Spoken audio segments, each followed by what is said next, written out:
Careful out there, Director.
You're listening to America Overnight, broadcasting the truth no matter the consequence for 29 years and counting. Thank you for staying up with us. We've received an interesting letter here at the program. If you'll humor me, I'd like to read it. Dear America Overnight, I can feel myself becoming gigantic. It's constant. A growth in all directions, in each cell. Only when I measure myself, it says I'm the same height. I weigh the same weight. I've read that the universe is expanding. If that's the case, then 5'3" is taller than what 5'3" was yesterday. I feel it all the time. This expanding. I always have. I don't know why. Sometimes it's all I can do just to ignore it. People write about the universe expanding like it's happening slowly, but it's not. We were the size of mice yesterday. Now mice are the size of us, and we are the size that mice will be in 2 days. How long can this go on for? There must be an end, right? A limit? An edge? What happens when we reach it? Does anyone else feel this? Can anything be done? And that's signed Kate from Michigan. Well, how about it, America? Have you felt the universe expanding? Do you know how to stop it? Should we even try? America Overnight will be right back.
Choice, no choice.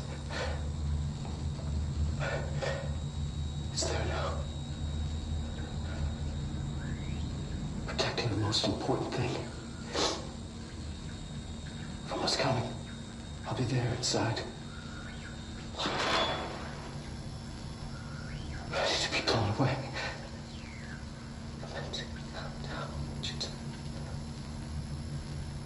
Ready for the journey.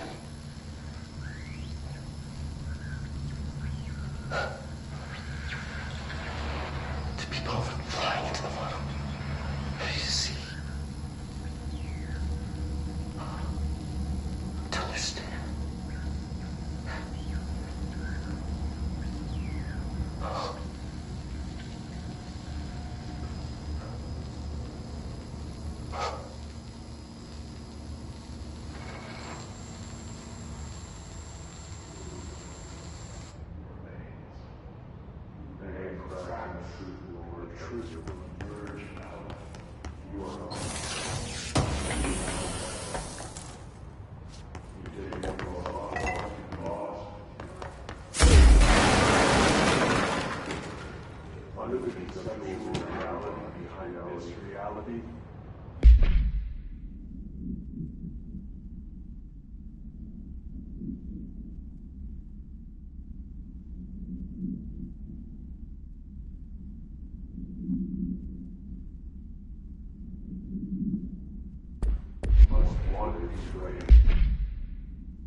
I should let Underhill know.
Down here.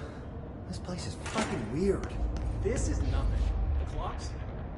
I found the hosts. They won't be spreading any more mold. Well done. I'll send burn teams to sanitize the locations. I'm beginning to wonder if these hosts are originating outside the threshold in independent patches of mold growth.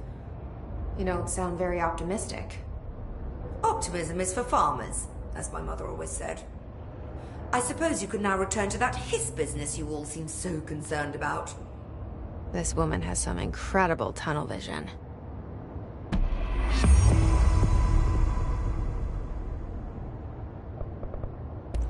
I'll see you later, Rhea. Dr. Underhill, if you please.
I'm averse to using objects of power.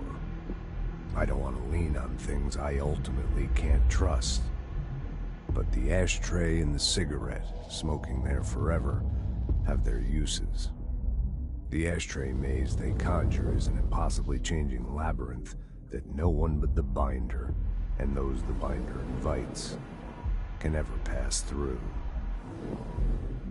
The things we hid in dimensional research, the things Darling studies, the danger and the risk involved, call for every measure of security and protection I could bring to the table.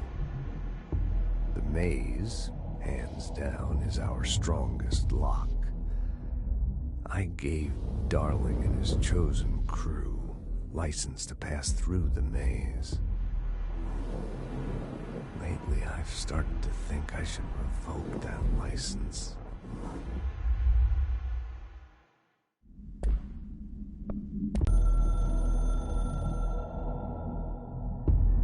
It took us a long time to learn how to stabilize the control points, the ley lines, the meridians of the oldest house. Darling found a way to soothe this beast. We discovered we must cleanse control points of all interference. It's my duty as the director, like Northmore before me.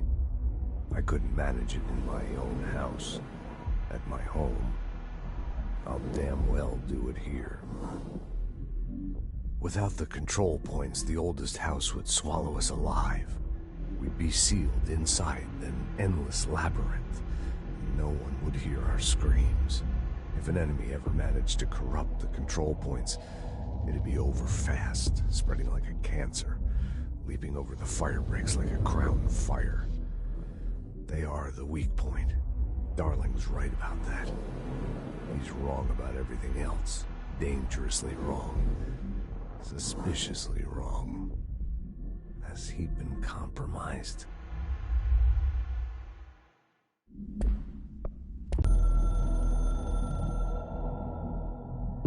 My reflection trapped in the darkness of the coffee I nurse. Rain turned the lights of the city into a mosaic on the windows. The day's paper lists all the things wrong in the world. The list grows longer by the day.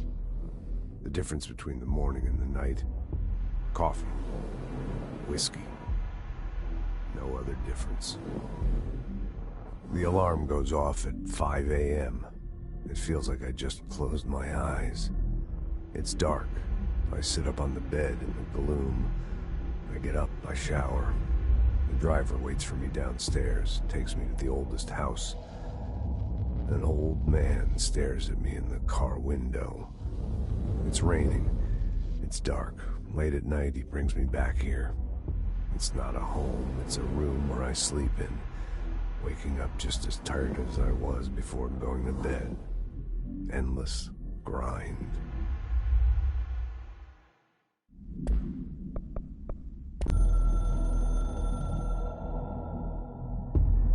I can hear the hotline ringing in my dreams, constantly ringing. Ringing so loud I can't hear the voice I'm straining to understand. Why don't I pick up? It's a secure line of communication with the board. They would tell me what I need to know. Do I fear their answers? Would they have warned me of this threat? I didn't see it coming. The traitor in our midst. A conspiracy plotted right behind me. I can't trust anyone. I must assume all my intel has been manipulated. The hotline is the only channel I can trust. Bind it, control it. The rule and the ritual with objects of power. It can't be tampered with. The lifeline to the astral plane and the board. I must seek guidance. Soon. I'll rest first. I'm so tired. Always tired now. But I must reach the hotline. I think I'm under attack. An attack of dementia, exhaustion. It's a brain cloud making me forget. The hotline. I must reach the hotline.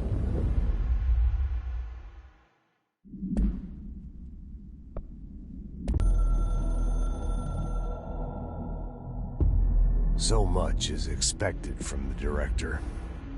The responsibility, the privilege to steer the Bureau into dangerous waters and safely out again. To inspire and lead its people, to protect them. The board is there to advise you, but they want things in return. You hold all this in your old, trembling hands. I had to lose everything before I could see the Bureau is the director's life. There's no room for anything else. If the forces contained here escaped, we'd be dragged back into an age of superstition, terror, death. Assuming you think we ever really left that behind. Any emergency, any major containment breach, and the lockdown goes into effect. I implemented this security measure in my first years as director. I knew we were vulnerable. I'd personally seen the cost of sloppiness. I made sure the internal lockdown could only be lifted by a directorial override, only to be used when the director is confident the sectors are safe to be opened again. This way, the director is the last line of defense. And if I screw up, it's on me, and me alone.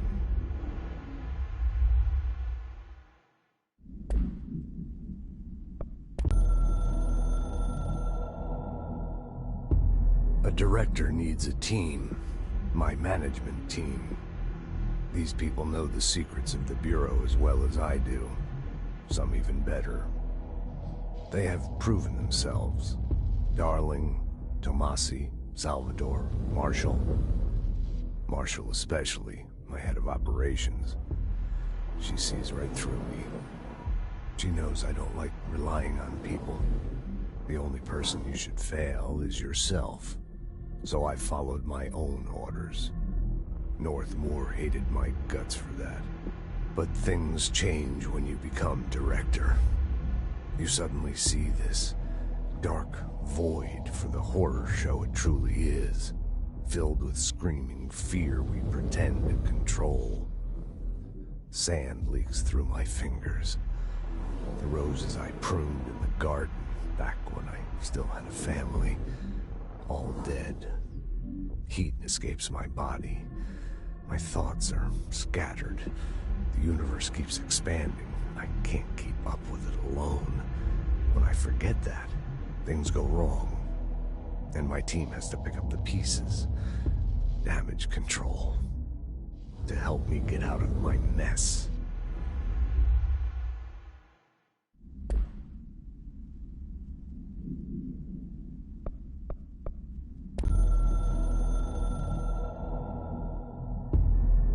Northmoor was director before me. I never wanted his job. I never wanted power. I purposefully avoided it, didn't trust it, didn't want to rely on it. Northmoor was all about power.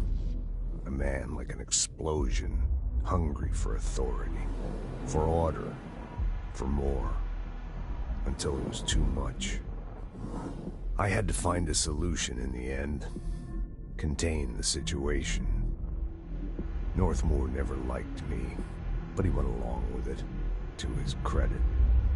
He didn't really have a choice. I suppose at the end of the day, a director's most basic duty is to keep the lights on. Here's to you, Northmoor. There were no prime candidates waiting in the wings, but I was there. Had been the whole time, keeping my head down, working my ass off. I had nothing to lose. I picked up the gun almost on a dare.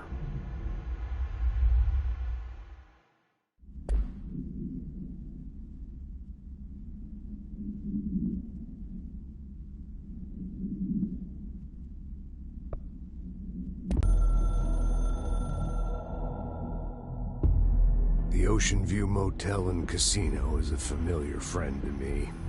I stayed in countless motels like it while investigating AWEs across the country. back in my field agent days. Those roadside motels all bleed together like a dream. Same and not the same. Anywhere and nowhere. The ocean view operates on dream logic, and the light switch cord leaks out to be found in the most unexpected places, and sometimes successfully encouraged to appear and act as a convenient lock to keep out those not trained in dreamscape navigation. Even Bureau veterans can only find one key in the motel. The key that opens the door marked with the inverted black pyramid. The rest, the many other doors, are still mysteries to us. We're all merely guests there. Even the board. Sometimes I need to visit, just to breathe easier for a while. It beats the numb, sterile apartment I spend my nights in, insulated from everything but myself. I guess that's where the whiskey comes in.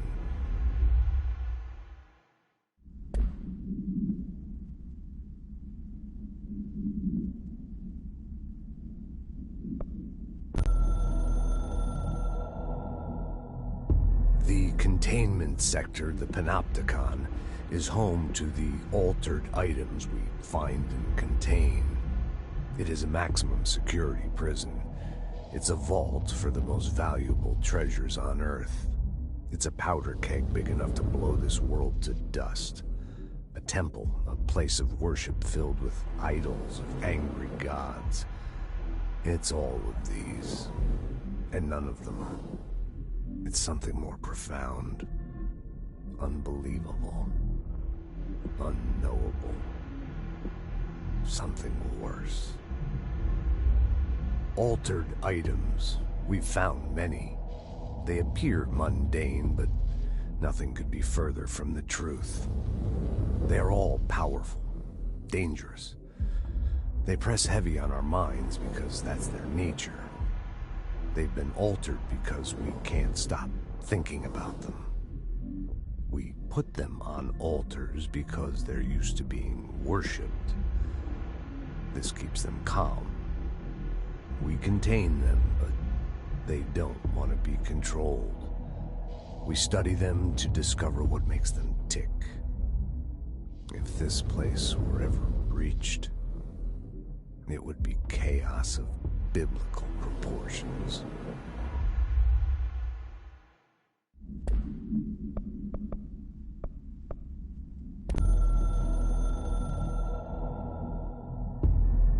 After North Moore stepped down, I doubled every effort to find new prime candidates. There was no one. No one but me. That wasn't good enough. I pushed hard. I never wanted the Bureau to end up in that situation again. The Bureau needs a director. Always. When my time reaches an end, I want more options on the table. P1 through P5 were all false leads, dead ends, and disappointments. Then P6, Dylan Faden. He fell into our arms. No parents, they're gone, casualties of an AWE. The boy has exceptional talent. The oldest house will be his home. We'll build him from the ground up. He'll be trained and taken care of. Darling can be in charge of this project. I can't. I'll stay away. I will not fail the boy like I failed my own family. My daughter and my wife. We weren't careful enough back then. Something came home with me. I took work home. My Susanna got sick. When I realized my mistake, I wanted to bring her here for Darling to do what he could. Kate flat out refused. Civilian doctors treated our daughter, but they didn't have a clue. She died. Kate left me. Same old story. That was a long time ago. The Bureau is all I have now. And the prime candidates are our future. There are two, P6 and P7. We're spoiled for choice.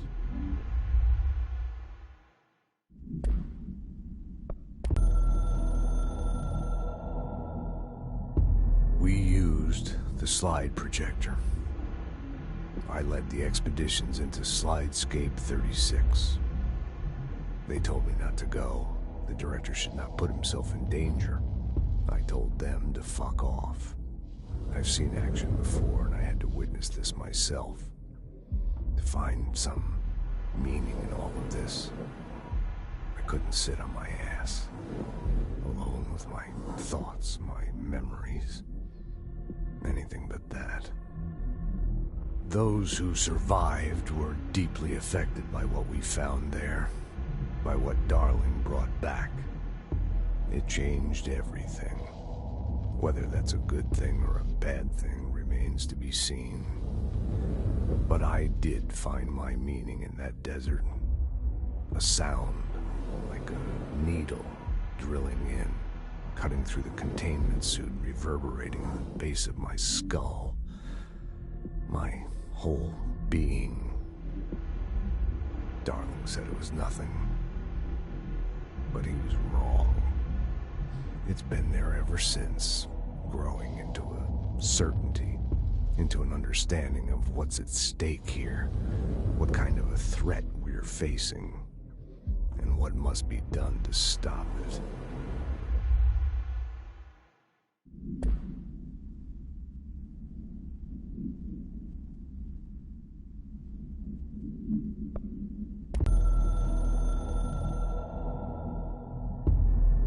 Something's coming. The whispers growing louder. The worst winter storm in Bureau history. A retribution for my sins. Our sins. This threat could destroy the Bureau, everything I've built. Destroy me. A web spun, turning this place against me. I catch glimpses of it in the corner of my eye. It's just out of reach. Elusive. It's clever. A perverse game of hide and seek. Is this part of an attack? Obfuscating the facts. Dimming my eyes. It's hard to tell. I need answers. I haven't heard back from Darling. I fear for my friend, my closest ally. I think we made a terrible mistake all those years ago. That thing he studies is putting us all in danger. It's my duty as director to keep the Bureau safe. It'll be difficult. What's done can't be undone. There's no easy fix. Magical thinking is a requirement for survival. Pain and suffering are mandatory. To change things, you have to break yourself. I don't know if I have the strength. I'm old and weak. I'm afraid. I can see my hands trembling. I'm losing control.